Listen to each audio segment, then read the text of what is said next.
தென்கிழக்கு வங்கக்கடலில் உருவானது குறைந்த காற்றழுத்த தாழ்வு பகுதி. தமிழகத்தில் வடகிழக்கு பருவமழை மீண்டும் தீவிரமடைய வாய்ப்பு.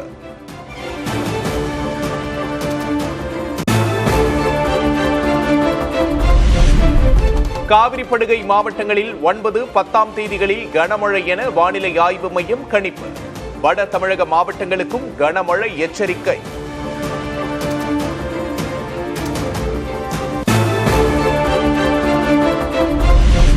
முதல்வர் மு.க. ஸ்டாலின் தலைமையில் இன்று தமிழக அமைச்சரவை கூட்டம்.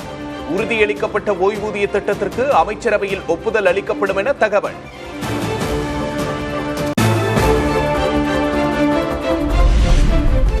கல்லூரி மாணவர்களுக்கு விலையில்லா மடிக்கணினி. உலகம் உங்கள் கையில் திட்டத்தை தொடங்கி வைத்தார் முதல்வர் மு.க. ஸ்டாலின்.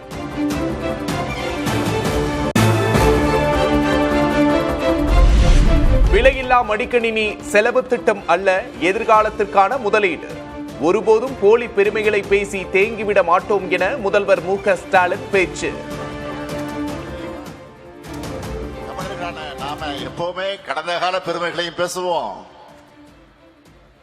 எதிர்கால பெருமைகளுக்காக உழைப்போம். ஒருபோதும் போலி பெருமைகளை பேசி தேங்கிட மாட்டோம். அதுக்கு எக்ஸாம்பிள் தான் இந்த விழா.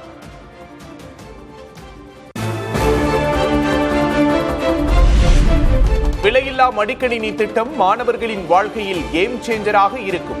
வளர்ச்சி முன்னேற்றம் என தமிழ்நாட்டை உயர்த்திய மாடலே திராவிட மாடல் என துணை முதல்வர் உதயநிதி ஸ்டாலின் பெருமிதம்.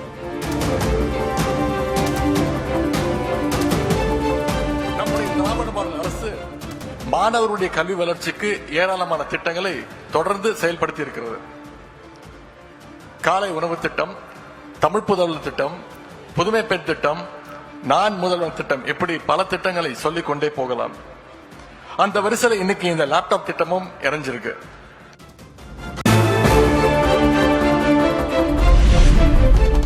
கல்விதான் ஒரு தலைமுறையையே வளர்த்தெடுக்கும் என அரசு விழாவில் நடிகர் விஜய் சேதுபதி பேச்சு. கல்வியை இறுக பற்றிக் கொள்ளுங்கள் என மாணவர்களுக்கு நடிகர் கார்த்தி அறிவுரை. ஒருத்தர் கல்வி கிடைக்கிறது மூலமா அந்த தலைமுறை, அந்த குடும்பம் அவர்கள் அடுத்த கட்டத்தை நகர்ந்து போறாங்க. எங்க இருந்து ஆரம்பிக்கிறோங்கிறது முடிவில்லை, ஆனா கல்வி பிடிச்சிட்டா இங்க வாழ்க்கையே மாறிடும், சமூகமே மாறிடுங்கிறத கண்ணு முன்னாடி நாங்க பார்த்துட்டே இருக்கோம் ஒரு வருஷமும்.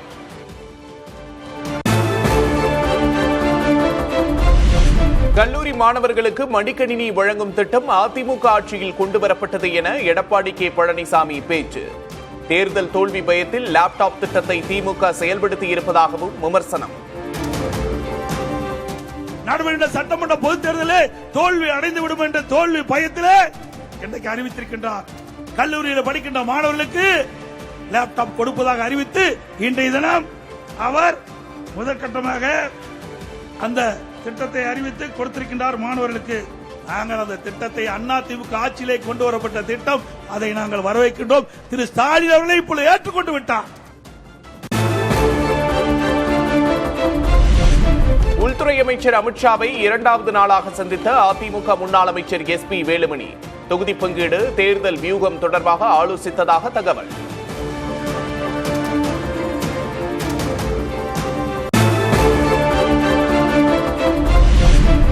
பாமக தேமுதிகவை கூட்டணியில் கொண்டு வருவது குறித்து அதிமுக நிர்வாகிகளோடு பேசிய அமித்ஷா, ராமதாஸை முடிந்தவரை சமாதானம் செய்ய வலியுறுத்தியதாகவும் தகவல்.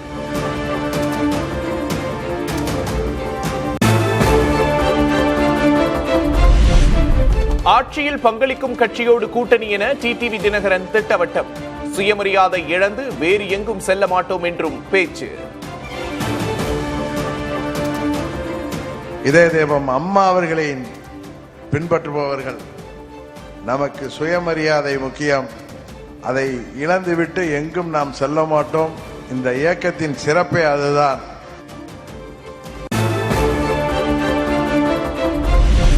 (2026) சட்டமன்ற தேர்தலில் யாருடன் கூட்டணி என மாவட்ட செயலாளர்களிடம் தேமுதிக தலைமை ரகசிய வாக்கெடுப்பு. தமிழக அரசியலில் எந்த நேரத்திலும் மாற்றம் நிகழலாம் என பிரேமலதா விஜயகாந்த் கருத்து. எந்த கட்சியும் இதுதான் எங்களுடைய ஃபைனல் கூட்டணி, இவங்க தான் எங்க கூட்டணியில இருக்காங்கன்னு இதுவரைக்கும் அறிவிக்கல. இன்னும் நிறைய மாற்றங்கள் எல்லாம் இங்க வர இருக்கிறது. நாம இவங்க தான் உறுதியான கூட்டணி என்று இந்த நிமிஷம் வரைக்கும் சொல்ல முடியாது தமிழ்நாட்டில். ஏன்னா கூட்டணியில் இருக்கிறவங்க வெளியேறலாம், புதியவர்கள் இணையலாம் என்ற கருத்து இருக்கிறது.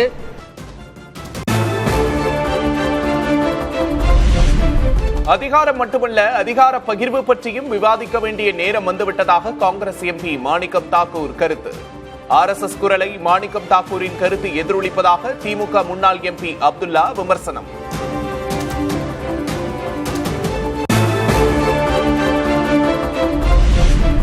RSS இயக்கத்தை நெஞ்சுக்கு நேராக எதிர்ப்பவன் காங்கிரஸ்காரன். திமுக முன்னாள் எம்பி MM அப்துல்லா விமர்சனத்திற்கு காங்கிரஸ் எம்பி மாணிக்கம் தாக்கூர் பதில். திரு நண்பர் அப்துல்லா அவர்களுக்கு RSS பத்தி முழுசா தெரியலன்னு நினைக்கிறேன். RSS நெஞ்சுக்கு நேரம் எதிர்த்து நிக்கிறவன் காங்கிரஸ்காரன். கோட்சே காலத்துல இருந்து எதிர்த்து நிற்கிறவன். அவங்களோட எந்த காலத்திலையும் சமரசம் பண்ணாதவர்கள். என்னைக்கு மத்திய அரசுல எல்லாம் பங்கு பெற்ற இல்ல காங்கிரஸ் கட்சி. அதனால யார பத்தி பேசுறோம்ங்கிறது தயவு செய்து மரியாதை கொடுத்து மரியாதை வாங்கப்பாரு.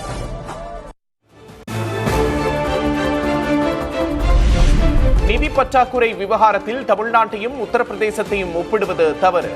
காங்கிரஸ் நிர்வாகி பிரவீன் சக்கரவர்த்தி விமர்சித்திருந்த நிலையில் மாறுபட்ட கருத்து தெரிவித்த மல்லிகார்ஜுன் கார்கே.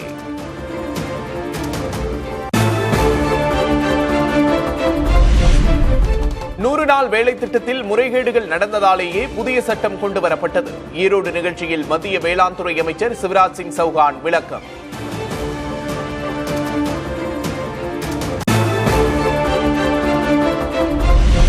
திருப்பரங்குன்றம் மலையில் தீபம் ஏற்றுவது தொடர்பான வழக்கில் இன்று தீர்ப்பு. தனி நீதிபதி உத்தரவுக்கு எதிரான மேல்முறையீட்டு மனுவின் மீது தீர்ப்பளிக்கிறது உயர்நீதிமன்ற மதுரை அமர்வு.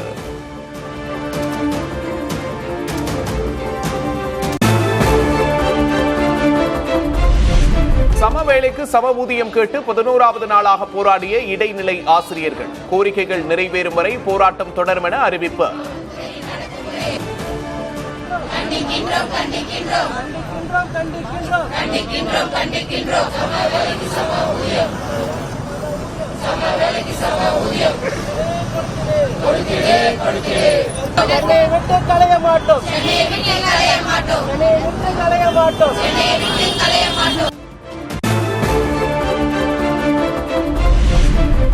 சென்னையில் கூவமாற்றில் இறங்கி போராட்டம் நடத்திய தூய்மை பணியாளர்கள் கைது.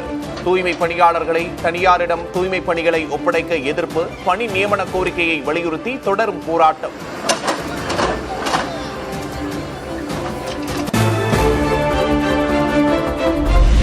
காலி மது பாட்டில்களை திரும்பப் பெறும் திட்டம் சென்னையில் இன்று முதல் அமல். காலி மது பாட்டில்களை டாஸ்மாக் கடைகளில் திரும்ப கொடுத்தால் 10 ரூபாய் வழங்கப்படும் என்று அறிவிப்பு.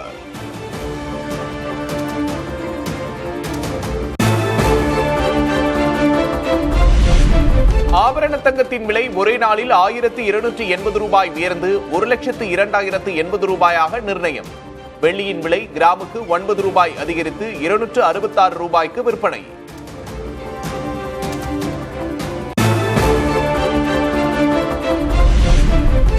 ஸ்ரீரங்கம் அரங்கநாதர் கோவிலில் இராப்பத்து திருவிழாவையொட்டி நம்மாழ்வார் திருக்கைலை சேவை கோலாகலம். ரெங்கா ரெங்கா என முழக்கமிட்டவாறு நம்பெருமானை தரிசித்த பக்தர்கள். பக்தர்களின் கூட்டத்தால் நிரம்பி வழியும் சபரிமலை ஐயப்பன் கோவில் சன்னதி. டிசம்பர் 30ஆம் தேதி முதல் தற்போது வரை 5.5 லட்சம் பக்தர்கள் தரிசனம் மேற்கொண்டதாக தகவல். மத்திய பிரதேசத்தை தொடர்ந்து குஜராத், கர்நாடகாவிலும் மாசடைந்த குடிநீர் விநியோகிக்கப்பட்டதாக புகார். காந்தி நகரில் 100க்கும் மேற்பட்டோருக்கு டைபாய்டு நோய் பாதிப்புக்கு அசுத்தமான குடிநீரே காரணம் என மக்கள் குற்றச்சாட்டு.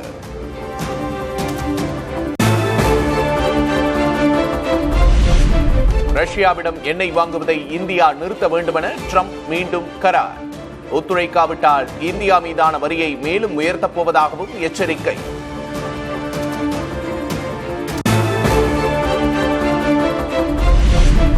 ட்ரம்பை கவர மோடி எடுத்த முயற்சிகளுக்கு எந்த பலனும் கிடைக்கவில்லை.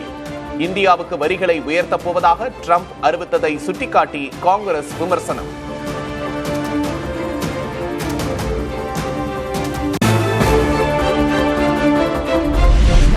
இன்னும் வெனிசுலாவின் அதிபர் நான் தான் என நிக்கோலஸ் மதுரோ அமெரிக்க நீதிமன்றத்தில் வாதம்.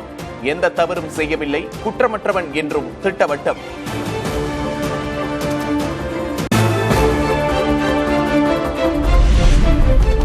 வெனிசுலா முன்னாள் அதிபர் மதுரோவின் வாதங்களை நிராகரித்தது அமெரிக்க நீதிமன்றம். மீண்டும் மார்ச் 17 நேரில் ஆஜர்படுத்துமாறு நீதிபதி உத்தரவு.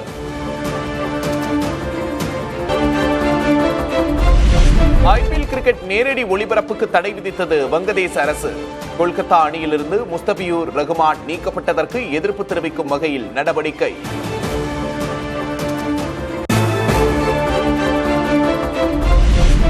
சென்னையில் 11வது சர்வதேச பாய்மர படகு போட்டி தொடக்கம். 13 நாடுகளைச் சேர்ந்த 114 வீரர் வீராங்கனைகள் பங்கேற்பு.